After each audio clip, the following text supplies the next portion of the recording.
আমরা খুব অদ্ভুত সময় বাস করছি। বেশিরভাগ মুসলিমরাই মুসলিমদের মতো পোশাক পরে না বা কাজ করে না।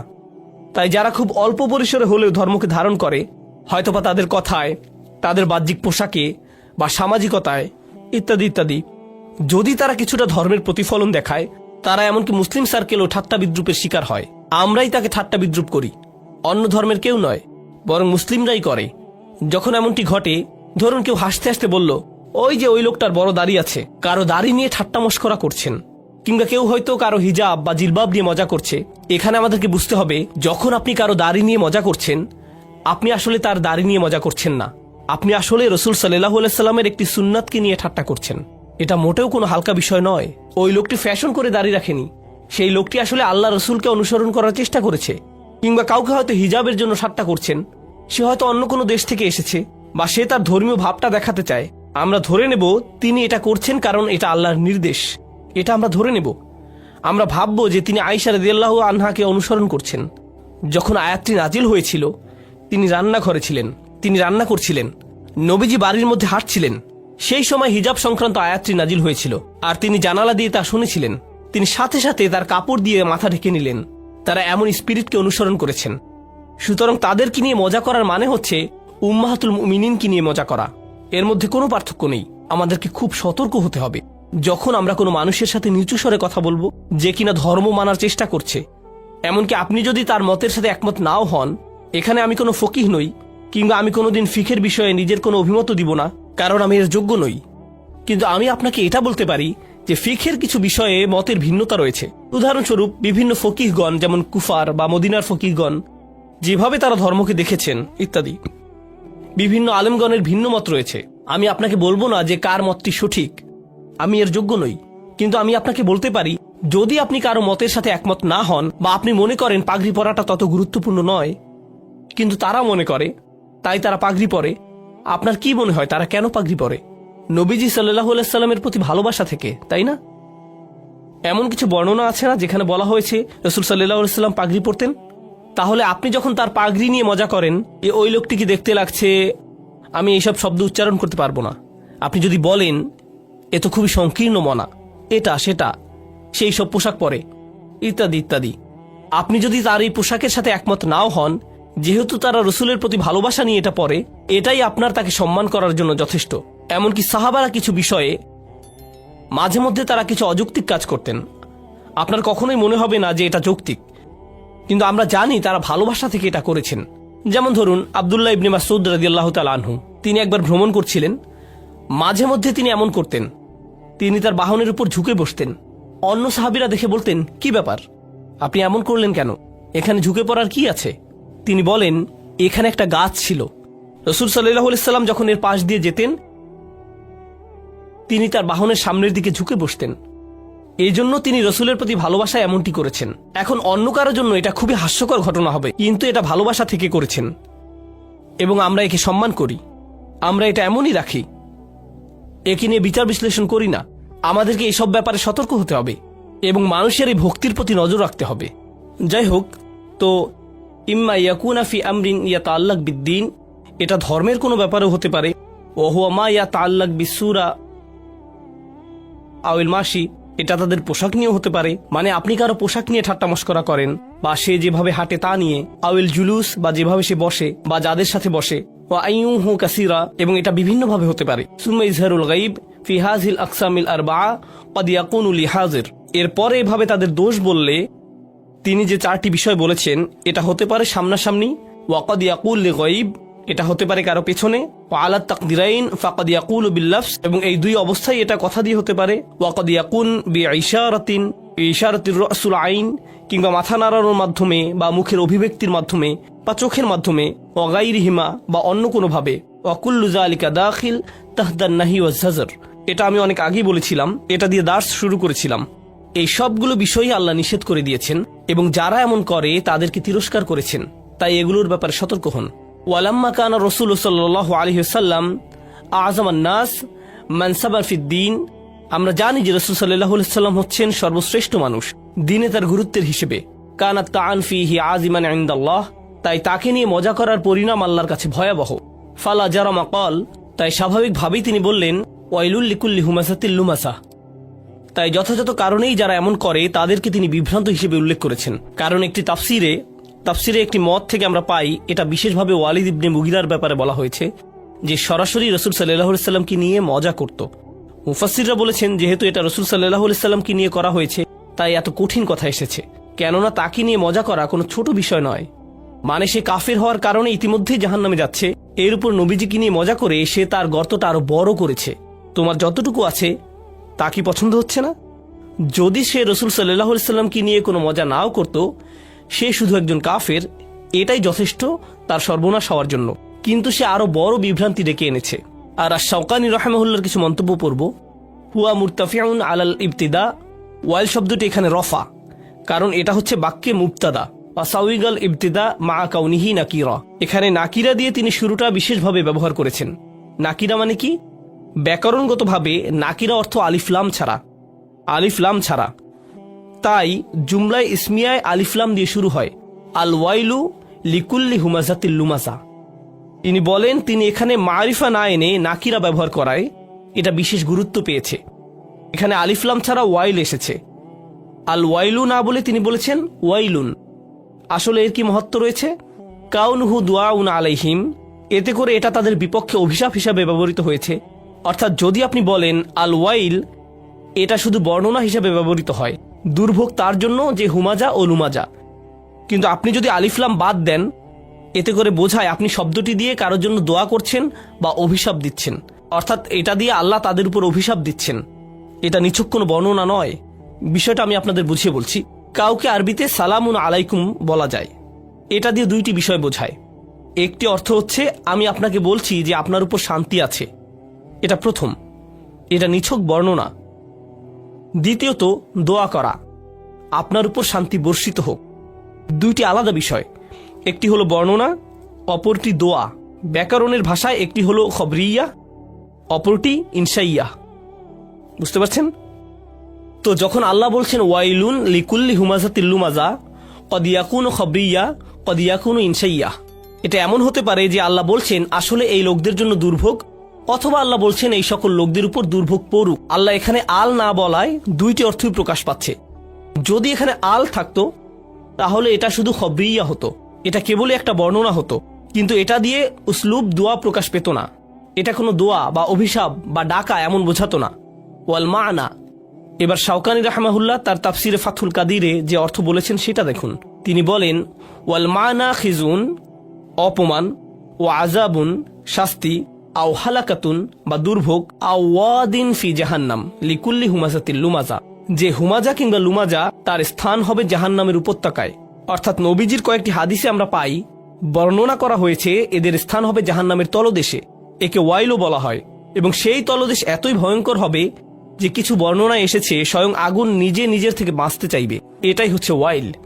স্বাভাবিকভাবে এই শব্দের ব্যবহার যেমনই হোক, এটা হচ্ছে দুর্ভোগের চূড়ান্ত পর্যায়, সবচেয়ে তলদেশ।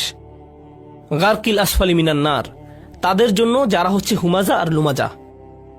আল্লাহ আমাদের তাদের থেকে রক্ষা করুন। ক্বালা ইবনে কিসান হুমাজার ব্যাপারে বলেছেন, তিনি কি বলেছেন? আল্লাযী ইউসি জুলাসাহু বিসুইল লাফস, যে ব্যক্তি তার সাথের মানুষের নামে দোষ বলে তার ক্ষতি করে বেড়ায়। ওয়াল লুমাজা ইয়াকসিরু আইনাহু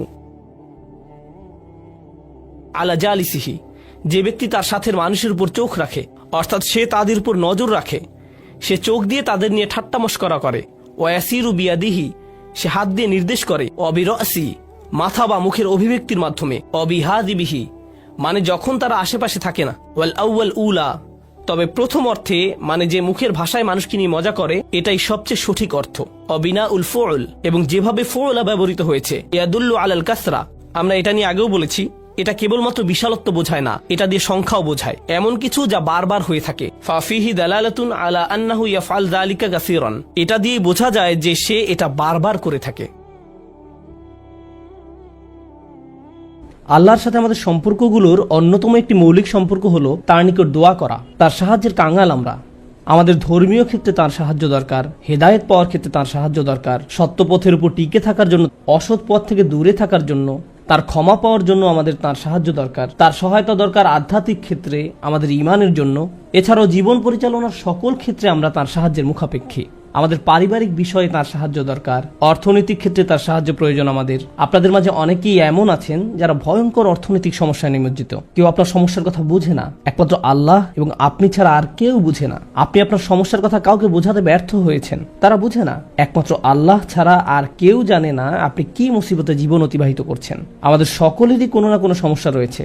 আল্লাহ নিজেই দুনিয়ার জীবনের এই বাস্তবতার কথা কোরআনে উল্লেখ করেছেন। তিনি বলেন, লাকাদ খলাকনাল ইনসানা ফি কাবাদ, নিশ্চয়ই আমি মানুষকে শ্রম নির্ভর রূপে সৃষ্টি করেছি। হয় আপনি মানসিকভাবে পরিশ্রান্ত, না হয় ইমোশনালি আপনি ক্লান্ত। অতিরিক্ত কাজের চাপে আপনি পরিশ্রান্ত, শারীরিকভাবে আপনি ক্লান্ত, স্বাস্থ্যগত দিক দিয়ে আপনি পরিশ্রান্ত, বয়সের ভারে আপনি ক্লান্ত। আপনার সমস্যা থেকে বের হয়ে আসার জন্য অনেক সমাধান খুঁজছেন, কিন্তু কিছুই কাজ করছে না। এভাবে আপনার সৃজনশীলতাও একসময় নষ্ট হয়ে যায়। আমরা সবসময় পরিশ্রান্ত জীবনযাপন করছি, আমরা প্রতিনিয়ত কোনো না কোনো সমস্যায় জর্জরিত। এই সমস্যাগুলো আমাদের চিন্তা শক্তির বেশিরভাগ অংশ দখল করে রাখে। অনেক সময় ইতিবাচক চিন্তা করার জন্য নিজের উপর জোর খাটাতে হয়, কারণ আপনি যদি জোর করে ইতিবাচক চিন্তা না করেন, তাহলে নেতিবাচক চিন্তাগুলো সবসময় এসে আপনার মাথায় জড়ো হয়ে থাকে।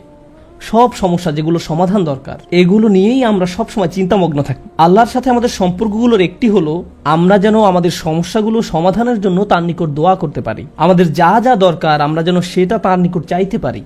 তো আজ আমি যে বিষয়টি নিয়ে কথা বলতে চাই, এমন একটি সিক্রেট উপাদান যার মাধ্যমে আমরা আল্লাহর নিকট যা ইচ্ছা তাই চাওয়ার সামর্থ্য অর্জন করতে পারি। আমরা সবাই বিভিন্ন জিনিস আল্লাহর কাছে চাই, আর সেটা হতে পারে আল্লাহ এবং বান্দার মাঝে একান্ত গোপন কোনো ব্যাপার। আপনি যদি আসলেই আল্লাহর নিকট থেকে আপনার দোয়ার উত্তর আশা করেন, তাহলে কিছু শর্ত আগে পূরণ করতে হবে। আর তার মাঝে অন্যতম একটি গুরুত্বপূর্ণ ব্যাপার যা কোরআনের সর্বত্র বিশেষ জোর দেওয়া হয়েছে, তা হলো আমাকে এবং আপনাকে সবার আগে আল্লাহর নিকট নিঃশর্ত ক্ষমা চাইতে হবে। তার নিকট কোনো কিছু চাওয়ার পূর্বে আপনাকে ক্ষমা চাইতে হবে। আপনাকে ক্ষমা চাইতে হবে। আপনার যে প্রয়োজনগুলো আছে সেগুলো চাওয়ার পূর্বে আমাদেরকে আল্লাহর নিকট পরিপূর্ণ আন্তরিকতার সাথে ক্ষমা চাইতে হবে। এটা শোনার পর আপনি হয়তো জিজ্ঞেস করতে পারেন, ক্ষমা চাওয়ার জন্য কোন দোয়া পড়তে হবে, বা ক্ষমা চাওয়ার জন্য শ্রেষ্ঠ দোয়া কোনটি? মানুষ বিভিন্ন অকেশনে বিভিন্ন রকমের দোয়া পড়ে। যেমন কোনো সন্তান সম্ভব বা মা এসে জিজ্ঞেস করে, কিছুদিনের মধ্যে আমার বাচ্চা হবে, এখন আমার বাচ্চার জন্য কোন দোয়াটি আমি পড়তে পারি? অথবা কেউ একজন এসে বলতে পারে যে আমি চাকরির ইন্টারভিউ দিতে যাচ্ছি, কোন দোয়াটি আমি এখন পড়তে পারি? আমাকে বিশেষ বিশেষ সময় উপলক্ষে বিশেষ বিশেষ দোয়া প্রদান করুন। আমি আপনাদের বলছি, বিশেষ সময়ের ওই দোয়াগুলো অবশ্যই গুরুত্বপূর্ণ, কারণ সেগুলো পবিত্র এবং আল্লাহর কাছ থেকে অবতীর্ণ। কিন্তু সকল সমস্যার ক্ষেত্রে কমন দোয়া হলো, যে একটি দোয়া আপনার সকল সমস্যা দূর করবে, তা হলো সত্যিকার অর্থে আল্লাহর নিকট ক্ষমা প্রার্থনা করা। নূহ আলাইহিস সালাম তার জাতিকে আল্লাহর নিকট ডেকেছিলেন 900 বছরেরও বেশি সময় ধরে। তিনি তাদের নিকট অবিরাম দাওয়াত দিয়ে গেছেন। তার নবুয়তি জিন্দেগির শেষ দিকে এসে তিনি পেছনে ফিরে দেখেন এবং তিনি তাদের নিকট যে বার্তাটি দিতে চেয়েছিলেন তার একটা সারাংশ দাঁড় করিয়েছেন। তিনি তাদের উদ্দেশ্যে শুধু একবার বা দুইবার কথা বলেননি। লাইলান ওয়া নাহারা দাউতু কওমি লাইলান ওয়া নাহারা, তিনি বলেন, হে আমার পালনকর্তা, আমি আমার সম্প্রদায়কে দিবারাত্রি দাওয়াত দিয়েছি। তিনি রাতেও কোনো বিরতি নেননি। কোরআনের একটি সূরা তার নামে নামকরণ করা হয়েছে, সূরাত নূহ। সেখানে এই গোটা সময় ধরে যে তার সম্প্রদায়কে তিনি দাওয়াত দিয়ে গেছেন তার একটা সারমর্ম তুলে ধরা হয়েছে। আমি তোমাদের কাছ থেকে কি আশা করেছিলাম? কুল্লামা দাআউতু লিতাগফিরা লাহুম। আর এই গোটা সময় ধরে আমি তাদেরকে এই ধর্মের দিকে আহ্বান করেছি যেন আপনি তাদেরকে ক্ষমা করেন ইয়া রব, যেন আপনি তাদেরকে ক্ষমা করেন ইয়া রব। আমি ঠিক এই কথাগুলো তাদের বারবার বলেছি। ফাকুলতু ইস্তিগফারু রাব্বাকুম, অতবার বলেছি তোমরা তোমাদের পালনকর্তার ক্ষমা প্রার্থনা করো। ইন্নাহু কানা গফফারা, নিশ্চয়ই আল্লাহ হলেন এমন সত্তা যিনি বারবার ক্ষমা করতে থাকেন। এরপর তিনি যা বলছেন তা খুবই অসাধারণ। আমি চাই আপনারা এই বিষয়টা উপলব্ধি করুন যে তিনি কোন ধরনের মানুষগুলোর উদ্দেশ্যে কথা বলছিলেন। তিনি ইতিহাসের অন্যতম খারাপ একটা সম্প্রদায়ের উদ্দেশ্যে কথা বলছিলেন। নূহ আলাইহিস সালামের সম্প্রদায়কে পৃথিবীর অন্যতম চরম অবাধ্য জাতিগুলোর একটি হিসেবে বর্ণনা করা হয়েছে। সূরাতুজ জারিয়াতে আল্লাহ বিভিন্ন জাতি সম্পর্কে বর্ণনা করেছেন যারা আল্লাহর বিরুদ্ধে, তাদের নিকট প্রেরিত রাসূলদের বিরুদ্ধে বিদ্রোহ ঘোষণা করেছিল, ফলে তাদের ধ্বংস করে দেয়া হয়েছিল। সূরা আন-নাজমে যখন নূহ আলাইহিস সালামের জাতির কথা আসলো, তিনি বললেন, ওয়া কওমু নূহিম মিন ক্বাবলু ইন্নাহুম কানু হুম আযলামু ওয়া আতগা।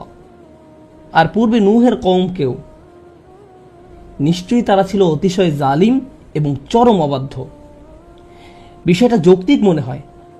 অন্য সকল নবীর মতো শুধু এক প্রজন্মের জন্য তাদের নবী ছিলেন না, প্রতি শতাব্দীতে 3-4 প্রজন্ম মানুষের জন্য শতাব্দীর পর শতাব্দী ধরে তাদের একজন নবী ছিল। প্রতি 20 বছর পর পর নতুন নতুন প্রজন্মের আবির্ভাব ঘটে আর নূহ আলাইহিস সালাম এটা দেখেছিলেন শতাব্দীর পর শতাব্দী ধরে। প্রতি 20 বছর পর পর নতুন নতুন প্রজন্মের আবির্ভাব ঘটে। তিনি 40 থেকে 50 প্রজন্মের মানুষদের দেখেছিলেন, আর তারা সবাই তাকে প্রত্যাখ্যান করেছিল। আর তিনি সকল প্রজন্মকে একই দাওয়াত দিয়ে যাচ্ছিলেন। একটি উদ্দেশ্যকে সামনে রেখে আমি এই বিষয়টির উপর আলোকপাত করছি। তিনি চরম অবাধ্য এক জাতির উদ্দেশ্যে কথা বলছিলেন। তাদের নিকট তিনি কি প্রস্তাব তুলে ধরেন? তিনি বলেন, ইস্তিগফারু রাব্বাকুম, তোমাদের রবের ক্ষমা প্রার্থনা করো, ইন্নাহু কানা গফফারা। তোমরা বারবার আল্লাহর অবাধ্যতা করছিলে, তিনি বারবার ক্ষমা করতে থাকেন। তোমরা বারবার আল্লাহর অবাধ্যতা করছিলে, আল্লাহ বারবার ক্ষমা করতে থাকেন। কিন্তু তার প্রস্তাব এখানেই থেমে থাকেনি। তিনি বলেন, ইউরসিলুস সামা আলাইকুম মিদরারা। এখানে ইউরসিলু হলো জওয়াবে আমর। এর মানে হলো, যদি তোমরা তার নিকট ক্ষমা প্রার্থনা করো, তাহলে আল্লাহ তোমাদের জন্য আসমানের দরজা খুলে দিবেন, আর এটা তোমাদের উপর অজস্র ধারায় করুণা বর্ষণ করবে। এর দ্বারা বৃষ্টিও বোঝানো হতে পারে, কিন্তু পরিহাসের বিষয় হলো এখানে বৃষ্টি দ্বারা বন্যা ইঙ্গিত করা হয়নি, যদিও সব শেষে বন্যা কবলিত হয়েছিল নূহ আলাইহিস সালামের জাতি। এই আয়াতে আল্লাহ ভিন্ন ধরনের বৃষ্টির কথা বলেছেন। যদি তারা ক্ষমা প্রার্থনা করত, যে বৃষ্টি তাদের ধ্বংস করে দিয়েছিল সেই বৃষ্টি হতে পারত তাদের জন্য জীবন আহরণকারী। তারা বৃষ্টির জন্য প্রার্থনা করেনি, আর আল্লাহ তাদের বলছেন ক্ষমা প্রার্থনা করত যদি তারা, তোমরা যদি ক্ষমা প্রার্থনা করো, আকাশের দরজা তোমাদের জন্য খুলে দেওয়া হবে, আর তা বৃষ্টি বর্ষণ করতে থাকবে। আল্লাহ বলেননি যে পানি বর্ষিত হবে, তিনি বলছেন আকাশ বর্ষণ করবে। কারণ আকাশ শুধু বৃষ্টি নয়, আরো রহমত বর্ষণ করতে পারে। আকাশ থেকে ক্ষমা আসে, আকাশ থেকে প্রশান্তি আসে, বিশ্বাস আসে, রিজিক আসে, সমস্যার সমাধান আসে আসমান থেকে। তিনি তোমাদের জন্য আকাশ খুলে দিবেন, আর আকাশের সকল সম্পদ তোমাদের উপর অঝোর ধারায় বর্ষিত হতে থাকবে। আর তোমরা এতদিন রহমতের ভাগিদার হতে পারছিলে না, কারণ তোমরা ক্ষমা প্রার্থনা করনি। তাই এখন ক্ষমা চাইলে এটা খুলে যাবে। একটা একটা করে আপনার সমস্যাগুলোর কথা আল্লাহকে বলেন। আপনার এমনও সমস্যা থাকতে পারে যেটার কথা আপনি নিজেও জানেন না, কিন্তু আল্লাহ জানেন। আমি আর আপনি যদি সত্যিকার অর্থে আল্লাহ নিকট ক্ষমা চাইতে পারি, তাহলে ওই অজানা সমস্যাগুলো স্বর্গীয় হস্তক্ষেপে সমাধান হয়ে যাবে। ইউরসিলুস সামা আলাইকুম মিদরারা। আল্লাহ সুবহানাহু ওয়া তাআলা এখানেই থেমে যাননি। আপনি কার জন্য ক্ষমা চাচ্ছেন? আপনার নিজের জন্য। ইস্তাগফিরু রাব্বাকুম, তোমরা নিজেদের জন্য ক্ষমা প্রার্থনা করো। আল্লাহ বলেন, ওয়ায়ুমদিদকুম বিআমওয়ালিন ওয়া বানিনা, তোমাদের ধন সম্পদ, তোমাদের সন্তান সন্ততি বাড়িয়ে দেওয়া হবে। তিনি ধন সম্পদ এবং সন্তান সন্ততি দিয়ে তোমাদের ঐতিহ্যকে সমৃদ্ধ করে দিবেন। এমন সম্পদ নয় যা আপনাকে আল্লাহর কাছ থেকে দূরে সরিয়ে দিবে, কারণ এই টাকা দেওয়ার কথা এসেছে আপনার ক্ষমা চাওয়ার প্রেক্ষাপটে। তিনি আপনাকে ভালো অর্থ দিবেন, যা আপনার জন্য দুনিয়াতে এবং পরকালে কল্যাণ নিয়ে আসবে। তিনি আপনাদের ভালো সন্তান দান করবেন, যারা আপনার জীবিত থাকা অবস্থায় ভালো কাজ করবে, তারা আপনাদের সম্মান করবে, ভালোবাসা দেখাবে, আনুগত্য করবে, আপনি তাদের দেখে গর্বিত হবেন।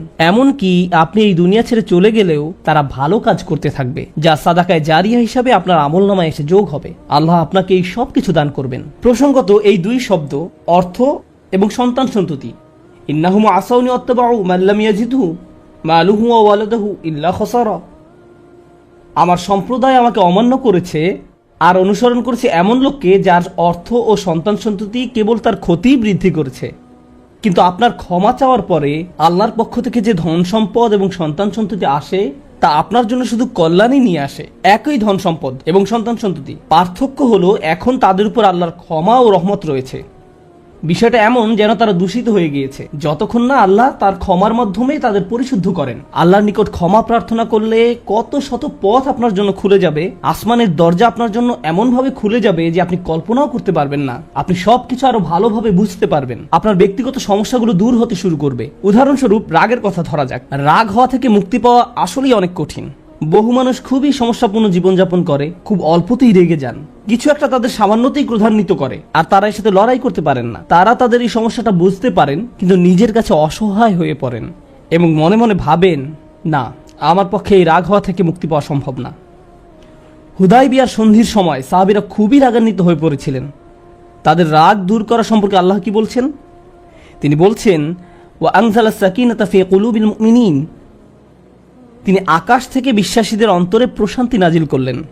প্রশান্তি আমাদের নিজেদের কাছ থেকে আসে না, আমরা নিজেদের প্রশান্ত করতে পারি না। মুসা আলাইহিস সালামের মা ভয়ে টেনশনে প্রায় মারা যাচ্ছিলেন, যখন তার ছোট শিশু একটা বক্সে বন্দি করে পানিতে ভাসিয়ে দিলেন। লাউলা আর রাবাতনা আলা কলবিহা, যদি আমি তার হৃদয়কে দৃঢ় করে না দিতাম। তার নিজের পক্ষে সে অন্তরকে দৃঢ় করা সম্ভব ছিল না। ঐশ্বরিক হস্তক্ষেপ বললে এটা ব্যাপার আছে। আল্লাহ তার অন্তরকে দৃঢ় করেছিলেন, যা আমাদেরকে আমাদের ব্যক্তিগত দুর্বলতা এবং প্রবণতা থেকে সুস্থ হতে সাহায্য করে। কিছু কিছু মানুষ অশ্লীলতার প্রতি খুবই আকৃষ্ট হয়ে পড়ে, কেউ কেউ ক্রোধ নিয়ন্ত্রণ করতে পারে না, আবার কেউ কেউ মারাত্মক লোভী, সবসময় শুধু টাকা পয়সা নিয়ে চিন্তামগ্ন থাকে। তারা এইসব থেকে বের হয়ে আসতে চায়, কিন্তু নিজেদের সাথে যুদ্ধ করে পারে না। এই সব সমস্যার সমাধান আসে আল্লাহর পক্ষ থেকে। আপনার একান্ত ব্যক্তিগত গভীর সমস্যার সমাধান আসে আসমান থেকে। বৃষ্টি যেমন পৃথিবীকে পরিষ্কার করে দেয়, তেমনি আসমান থেকে আল্লাহর রহমত এসে আপনার সমস্যাগুলোকেও ধুয়ে মুছে পরিষ্কার করে দেয়। ওয়ায়াজআল লাকুম জান্নাতিন ওয়ায়াজআল লাকুম আনহারা। তোমাদের জন্য উদ্যান স্থাপন করবেন, তোমাদের জন্য নদী নালা প্রবাহিত করবেন। অর্থাৎ আল্লাহ বলছেন, যদি শুধু ক্ষমা চাও সবই দিব। আমি আপনি মনে করি যে যদি আমরা আল্লাহর কাছে ক্ষমা চাই তাহলে শুধু ক্ষমা পাবো, কিন্তু আল্লাহ বলছেন যদি ক্ষমা চাও তাহলে এমন কিছু নেই যা আমি তোমাদের দিব না। বিষয়টা এমন যে আপনি ইচ্ছা করলে এক এক করে বিভিন্ন জিনিস চাইতে পারেন, অথবা শুধু ক্ষমা চান তাহলে সবই পাবেন। কি আর বাকি থাকে? অর্থ, সন্তান সন্ততি, আপনার সকল সমস্যার সমাধানে আকাশ খুলে যাবে, বাগান, নদী, সবকিছু আপনার জন্য প্রস্তুত। মানুষ সাধারণত মনে করে যে যদি তারা আল্লাহর ক্ষমা চায় তাহলে এটা শুধু তাদেরকে পরকালে সাহায্য করবে, কিন্তু এই আয়াতগুলো আমাদের বলছে না। এই আয়াতগুলো আমাদেরকে বলছে যে না, আল্লাহ শুধু আমাদেরকে পরকালেই সাহায্য করবেন তা নয়, তিনি আমাদেরকে এই দুনিয়াতেও সাহায্য করবেন। একবার হজের কথা চিন্তা করুন। আমার আপনার জন্য হজের সবচেয়ে বড় অনুপ্রেরণা হলো আমাদের অতীতের সকল গুনাহ মাফ করে দেওয়া হবে। আমরা নতুন করে আবার শুরু করতে পারবো। যে কাপড়ে আপনি কবরে শায়িত হওয়ার কথা, সেরকম একটি কাপড়ে আপনি হজে যান। এমনকি হজের সময় যখন আমরা মার্চ করি, সেই সম্পর্কে বলা হয়েছে, সুম্মা আফিদু মিন হাইসু আফদান নাস ওয়াস্তাগফিরুল্লাহ। অতঃপর তোমরা প্রত্যাবর্তন করো যেখান থেকে মানুষরা প্রত্যাবর্তন করে, এবং আল্লাহর কাছে ক্ষমা চাও। হজের মূল বিষয় হলো আল্লাহর নিকট ক্ষমা চাওয়া। এটাই হজের মূল উদ্দেশ্য। আর সেই হজের সময় আমরা কি দোয়া করি? রব্বানা আতিনা ফিদ দুনিয়া হাসানা ওয়া ফিল আখিরাতি হাসানা ওয়া ফিল আখিরাতি হাসানা। প্রতিটি তাওয়াফে একই দোয়া পাঠ করা হয়, যা কোরআনে মাজিদে এসেছে। রব্বানা আতিনা ফিদ দুনিয়া ওয়া ফিল আখিরা রব্বানা আতিনা ফিদ দুনিয়া হাসানা ওয়া ফিল আখিরাতি হাসানা। আমাদেরকে এই দুনিয়ার কল্যাণ এবং পরকালের কল্যাণও দান করুন। অন্য কথায়, এই দুনিয়ায় আমাদেরকে এমন কল্যাণ দান করুন যা পরকালের কল্যাণকে নিশ্চিত করবে। এরকম কিছুর অস্তিত্ব রয়েছে, আর এই সব কিছু আমরা তখনই পাব যখন আপনি আন্তরিকতার সাথে আল্লাহর নিকট ক্ষমা চাইব।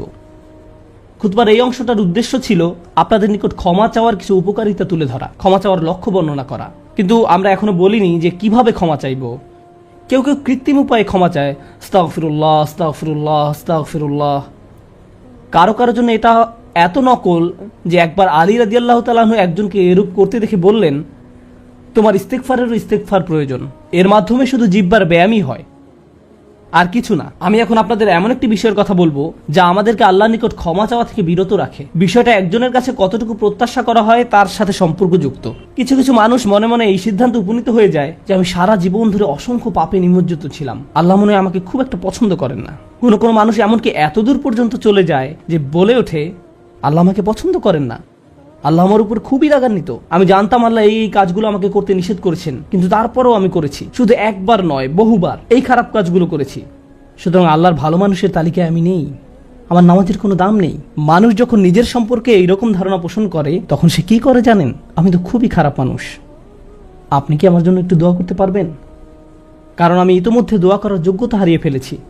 এখন আপনাকে আমার জন্য দোয়া করতে হবে, কারণ আমি আশা করছি আল্লাহ অন্তত আপনার দোয়া কবুল করবেন। এতে হয়তো আমার একটা সুযোগ তৈরি হতে পারে, কারণ আমার কথা তিনি শুনবেন না।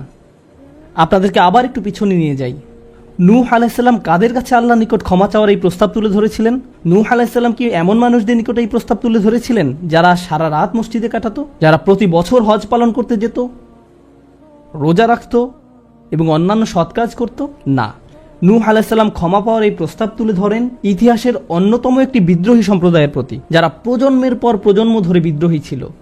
তিনি তাদের বলেন, তোমরা যদি শুধু ক্ষমা চাও, আল্লাহ শুধু তোমাদের ক্ষমা করবেন তাই নয়, বরং তিনি তোমাদের জন্য আকাশের ধনভাণ্ডার খুলে দেবেন। নিজের সম্পর্কে এমন বলবেন না যে আমি অনেক দূরে হারিয়ে গেছি, যদি কিছু হয় তা হবে আমার মায়ের দোয়াতে বা অন্য কারো দোয়াতে। আপনার মনের এমন অবস্থার সুযোগ গ্রহণ করে শয়তান। মানুষের মনের হতাশাজনক পরিস্থিতির সুযোগ গ্রহণ করে শয়তান, আর এর মাধ্যমে তাকে শিরকে নিমজ্জিত করে। এই হতাশা শিরকের একটি দরজা, কেন জানেন? তখন মিথ্যা ধর্ম আসে এবং আপনাকে বলে আপনি তো অনেক বড় পাপী, আপনার পক্ষে ক্ষমা পাওয়া সম্ভব নয়। যিশুকে বলুন আপনাকে ক্ষমা করে দিতে। আপনি যিশুর সাথে ভালো সম্পর্ক করুন, তিনি আল্লাহর সাথে আপনার সম্পর্ক ভালো করে দিবেন।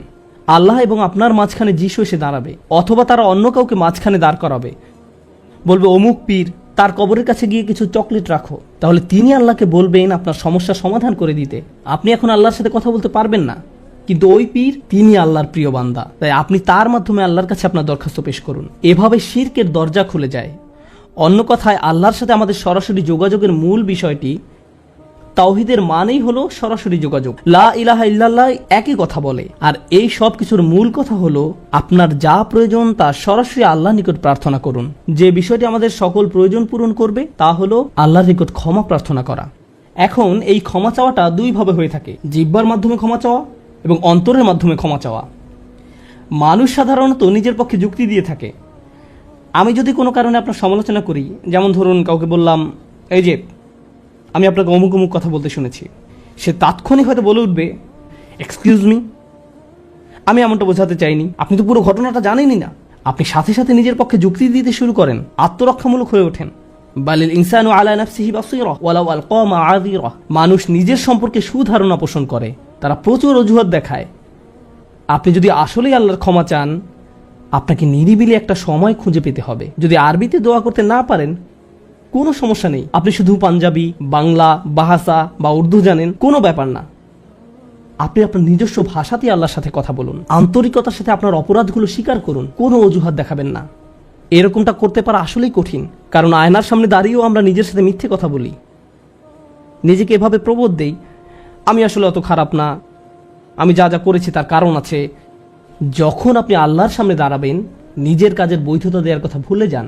আল্লাহ জানেন আপনি কি অবস্থার মধ্যে দিয়ে যাচ্ছেন, তিনি জানেন এটা কঠিন সময় ছিল, তিনি জানেন অমুক অমুক বিষয় আপনাকে সম্পূর্ণ গ্রাস করে ফেলেছিল। ইয়া রব, আমি অনেক চাপের মধ্যে ছিলাম তাই মদ খেয়েছি। তিনি আপনার সবগুলো অজুহাত সম্পর্কে আপনার চেয়ে ভালোভাবে জানেন। আপনাকে অকপটে তার নিকট আসতে হবে, ফিল্টার ছাড়া, কোনো দ্বিধাদ্বন্দ্ব ছাড়া, নির্দ্বিধায়, কোনো রকমের বিব্রত বোধ করা ছাড়া। অনেক সময় আমরা নিজেদের পাপ স্বীকার করতে বিব্রত বোধ করি, একরাশ লজ্জা এসে আমাদের জড়িয়ে ধরে। কিন্তু যতক্ষণ না আপনি আল্লাহর নিকট অকপটে সকল পাপ স্বীকার করে নিচ্ছেন, আর এভাবে যখন নিজের উপর যে অন্যায়গুলো এতদিন ধরে করে এসছেন তা আপনি মুখ দিয়ে উচ্চারণ করতে শুরু করবেন, আমার বিশ্বাস করতে কষ্ট হয় যে সে সময় আপনার চোখ দিয়ে কোনো অশ্রু নির্গত হবে না। একজন মানুষের পক্ষে এটা অসম্ভব যে সে আল্লাহর সামনে এভাবে নিজেকে খোলাখুলি উপস্থাপন করবে আর তার চোখ দিয়ে কোনো অশ্রু বের হবে না, কারণ এটা দুর্বলতা প্রকাশের সময়। দুনিয়ার সামনে আমরা সাধারণত নিজেকে শক্তিশালী, আত্মবিশ্বাসী এবং দিব্যি সুস্থ হিসেবে উপস্থাপন করি। সবাই আমাদের দেখে মনে করে সবকিছু ঠিক আছে, কিন্তু ভেতরে ভেতরে যে আমি বহু সমস্যায় জর্জরিত তা একমাত্র আল্লাহ জানেন। আপনাকে সকল জড়তা কেটে তার নিকট সম্পূর্ণ খোলাখুলিভাবে নিজেকে উপস্থাপন করতে হবে, আর কেবল তখনই আপনি আল্লাহর নিকট ক্ষমা চাওয়ার অবস্থানে যেতে পারবেন। তারপর সিজদায় গিয়ে কাঁদতে থাকুন। তখন এটা শুধুমাত্র আস্তাগফিরুল্লাহ আস্তাগফিরুল্লাহ বলার মতো হবে না, এটা হয়ে উঠবে আল্লাহর সাথে একটি সত্যিকারের কথোপকথন, আল্লাহর নিকট সত্যিকার অর্থে পাপ স্বীকার। এটা খুবই শক্তিশালী একটা অনুশীলন, চেষ্টা করে দেখুন। আপনাকে একটা নিরিবিলি সময় খুঁজে পেতে হবে। নিশ্চিত করুন যে কেউ আপনার কথা শুনছে না। আপনার স্ত্রী বিছানায় শুয়ে আছে, এমত অবস্থায় মাঝরাতে ঘুম থেকে উঠে এভাবে দোয়া করতে পারবেন না, ইয়া আল্লাহ আমাকে ক্ষমা করে দিন, কারণ আপনার স্ত্রী তো আপনার দোয়া শুনতে পাচ্ছে। এভাবে করাটা নিষিদ্ধ নয়, কিন্তু একা একা দোয়া করা আপনার জন্য ভালো হবে। মোট কথা, নির্জন কোনো জায়গা খুঁজে বের করুন যেখানে আপনি একান্তে আল্লাহর সাথে কথা বলতে পারবেন। যদি আপনি এক গাদা আরবি দোয়া মুখস্থ করেন যার অর্থও আপনি জানেন না, আর বিড়বিড় করে সেগুলো উচ্চারণ করতে থাকেন, সে দোয়াগুলো অবশ্যই উত্তম এবং শক্তিশালী, কিন্তু আপনার অন্তরের সাথে যদি সেগুলোর কোনো যোগাযোগ না থাকে, শুধু জিহ্বা দিয়ে উচ্চারণ করছেন, তাহলে আপনি আসলে ক্ষমা প্রার্থনা করছেন না। আল্লাহ আপনাকে এই জিকিরের পুরস্কার দান করুন, কিন্তু এর নাম আসলে ইস্তেগফার বা ক্ষমা প্রার্থনা নয়। ইস্তেগফার অন্য কিছু। যখন আপনার চক্ষু খুলে অশ্রু নির্গত হতে শুরু করে, তখন আকাশের দরজা খুলে যায়, তখনই সেটা খুলবে। এই দুইটার মাঝে একটা কানেকশন আছে। সর্বশেষ যে বিষয়টি আমি আপনাদের সাথে শেয়ার করতে চাই তা হলো আল্লাহর উপর আশা ধরে রাখা। অনেকের জন্য এই বিষয়টা মেনে নেওয়া বেশ কঠিন যে আল্লাহ তার কথা শুনবেন, আমার দোয়া তার নিকট গুরুত্বহীন, আমি দোয়া করার কোনো অর্থ দেখি না। আপনাদের একটা কথা বলে রাখি, আল্লাহর নিকট থেকে আপনি সর্বশ্রেষ্ঠ যে উপহারটি পাবেন তা কি জানেন? ক্ষমা। এটাই সর্বশ্রেষ্ঠ উপহার। আপনি এটার মূল্য উপলব্ধি করুন আর নাই করুন, আর যা কিছু আল্লাহ আপনাকে দিবেন বলেছেন এর সবই অতিরিক্ত। আপনাদেরকে একটা উদাহরণ দিই। আমার অনেকগুলো সন্তান আছে। ধরুন আমার এক সন্তানের উপর আমি খুবই অসন্তুষ্ট। সে কোনো একটা অন্যায় করেছে, আমি খুবই রাগান্বিত হয়ে আছি। আমার বিশ্বাস করতে কষ্ট হয় যে তুমি এটা করেছো। এভাবে আমি তাকে কিছুটা বকাঝকা করলাম, তোমার এটা বলা উচিত হয়নি, তোমার এটা করা উচিত হয়নি। তারপরের দিন অন্য এক সময় আমার জন্য তার কিছু একটা করার কথা, যেমন আমার জন্য একটা কার্ড বানানোর কথা, যাতে লেখা থাকবে বাবা আমি তোমাকে ভালোবাসি। সে জিনিসটা আঁকলো, কিন্তু তারপর কি মনে করে কাগজটা টুকরা টুকরা করে ময়লার বক্সে ফেলে দিল। এটা দেখে তার অন্য ভাই বলল, তুমি এটা ফেলে দিলে কেন? জবাবে সে বলল, বাবা আমার উপর খুবই রাগান্বিত, তিনি এটার প্রতি কোনো গুরুত্ব দিবেন বলে মনে হয় না। আমি যদি জানতাম যে সে বিষয়টাকে এভাবে দেখছে, তাহলে আমি কি করতাম? আমি কি এভাবে বলতাম যে হ্যাঁ ফেলে দাও? না, বরং আমি আবেগে কেঁদে ফেলতাম। কিভাবে তুমি ভাবতে পারলে যে আমি তোমাকে আর ভালোবাসি না? হ্যাঁ তুমি অন্যায় করেছো, তুমি ভুল করেছো, কিন্তু তুমি এখনো আমার সন্তান। তুমি 1000 বার ভুল করলেও আমি তোমাকে ভালোবাসবো। আমাকে ওই কার্ডটি দাও, আমি সেটা ফ্রেমে বাঁধিয়ে রাখবো, ময়লার বাক্স থেকে নিয়ে গ্লাসে আটকিয়ে রাখবো, সারা জীবন ধরে যত্ন করে রাখবো। কেন? কারণ আমি আমার সন্তানদের ভালোবাসি, তারা যতই ভুল করুক না কেন। এমনকি যদি তাদের আচরণ আমাকে রাগান্বিতও করে। এটা শুধু আমি এবং আমার সন্তানদের সম্পর্ক। কিন্তু আমি আমার আর সন্তানদের নিয়ে কথা বলছি না। এই উদাহরণের মাধ্যমে আমি কথা বলছি আমার এবং আল্লাহর সম্পর্ক নিয়ে। আমি ভুল করি, আল্লাহ এমনকি আমাকে বকাঝকাও করেন না। আমি ভুল করার কারণে তিনি আমার উপর বজ্রপাত করেননি, তিনি আমাকে জাহান্নামে নিক্ষেপ করেননি, তিনি আমার হার্টবিট বন্ধ করে দেননি। যখনই আমি মিথ্যে বলি, আমি বোবা হয়ে যাই না। প্রতিবার হারাম কিছু খেয়ে ফেলার কারণে আমার হাত অবশ হয়ে যায় না। হারাম কিছুর দিকে তাকানোর কারণে আমি অন্ধ হয়ে যাইনি। তিনি এখনো দিয়েই যাচ্ছেন। আর আমি কিনা চিন্তা করতে শুরু করলাম যে আল্লাহ আমাকে আর ভালোবাসেন না। আল্লাহর সাথে আমার সম্পর্ক একসময় ভালো ছিল, কিন্তু এখন যেহেতু আমি খারাপ হয়ে গিয়েছি, তাই ভালোবাসাও এখন হারিয়ে গেছে। তাহলে দোয়া করার কি অর্থ আছে? মনে রাখুন, আল্লাহর মতো কেউ আপনাকে ভালোবাসে না। আমি আমার সন্তান বা পিতামাতার প্রতি যে ভালোবাসা প্রদর্শন করি, তা আল্লাহ তাআলা আমার ভেতরে দিয়েছেন। আমরা এমনি এমনি কাউকে ভালোবাসতে সক্ষম নই। ভালোবাসা আল্লাহর পক্ষ থেকে একটি উপহার। যদি আল্লাহর দুইটি সৃষ্টির মাঝে ভালোবাসা এত দৃঢ় হয়, আমাদের পক্ষে কল্পনাও করা সম্ভব নয় যে আমাদের জন্য আল্লাহর ভালোবাসা কত প্রগাঢ়, যে আমাদের জন্য আল্লাহর ভালোবাসা কত গভীর। কেউ এর বিপরীত বললে তার কথায় কান দিবেন না। একমাত্র যে মনে করে আল্লাহ তাকে ঘৃণা করে, তার কোনো আর আশা নেই, সে হলো শয়তান। সে এটা বিশ্বাস করে। তার ক্ষমা চাওয়ার কোনো কারণ নেই, কারণ তার সকল আশা হারিয়ে গেছে আর সে নিজের সম্পর্কে এটা মেনে নিয়েছে। এখন আপনি যদি নিজের সম্পর্কে এরকম মনে করেন, তাহলে কার পথ আপনি অনুসরণ করছেন? একবার চিন্তা করে দেখুন। যদি আদম আলাইহিস সালাম জান্নাতে থাকা অবস্থায়, আর জান্নাতের চেয়ে উত্তম কোনো জায়গা তো আর আপনার পক্ষে থাকা সম্ভব নয়, তারপর তিনি একটি ভুল করলেন আর আল্লাহ আযজা ওয়া জাল্লা তাকে দুনিয়াতে পাঠিয়ে দিলেন। এখন আদম আলাইহিস সালাম যদি এরকম চিন্তা করতেন, আমার এত বড় একটা ডিমোশন হয়ে গেল, আমি কিভাবে আল্লাহর সাথে আবার কথা বলবো? আমি তাকে এত হতাশ করার পর কিভাবে কথা বলবো? কিন্তু আল্লাহ তাকে শিখিয়ে দিলেন কি করতে হবে, কিভাবে তার অন্তর আবার ঠিক করতে হবে। রব্বানা যালামনা আনফুসানা ওয়া ইল্লাম তাগফির লানা ওয়া তারহামনা লানাকুনান্না মিনাল খাসিরিন। জান্নাতের তুলনায় দুনিয়া তো কিছুই না। তিনি জান্নাত থেকে দুনিয়ায় এলেন, এত দূর নেমে আসা সত্ত্বেও এখনো তিনি আল্লাহর নিকটেই আছেন। এই শব্দগুলোই আল্লাহর সাথে তার সম্পর্ক আবার জুড়ে দিল। দোয়ার উপর আস্থা হারাবেন না। এত দূর নেমে আসা সত্ত্বেও এখনো তিনি আল্লাহর নিকটেই আছেন। আন্তরিকভাবে আল্লাহর কাছে কিভাবে দোয়া করবেন, তার প্রস্তুতি এখনই শুরু করুন। মনে রাখুন, আল্লাহ আপনাদের সবার দোয়া শুনবেন। উজিবু দাওয়াতাদ দাঈ ইযা দাআন। এই ঘোষণাটি রমজান মাসের। আমি আহ্বানকারীটাকে সাড়া দেই যখন সে আমাকে ডাকে। এটা আল্লাহর অঙ্গীকার। আর আমি আপনি 1 নম্বর যে দোয়াটি করব, তা হলো ক্ষমা চাওয়ার দোয়া।